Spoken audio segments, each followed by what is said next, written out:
आणि अखेर तो क्षण आला ज्या क्षणाची वाट कोणीही बघत नाही.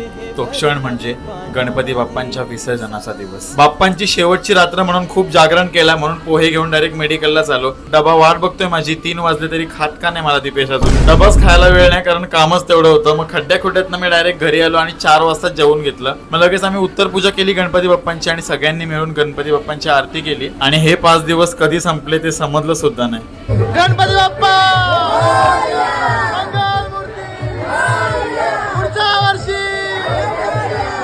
आता फक्त पुढच्या वर्षीची वाट बघायला लागेल, पण त्याआधी आपल्याकडे साखर चौथीचे गणपती बाप्पा आहेत. गणपती बाप्पा त्यांच्या घरी जात असताना कितीही नाही बोललो, कितीही अडवलं तरी आपोआप डोळ्यातून पाणी येतं. देवाला निरोप दिला आम्ही आणि बाकीचे गणपती बाप्पा विसर्जन होताना बघितले. मस्त मस्त फोटोज काढले आणि सगळे जण मिळून घरी आलो. घरी आल्यावर मखर बघितलं तर खूप वाईट वाटलं. हाच ब्लॉग तुम्हाला डिटेलमध्ये बघायचा असेल ना तर आपलं दीपेश भोईर हे युट्यूब चॅनल नक्की व्हिजिट करा.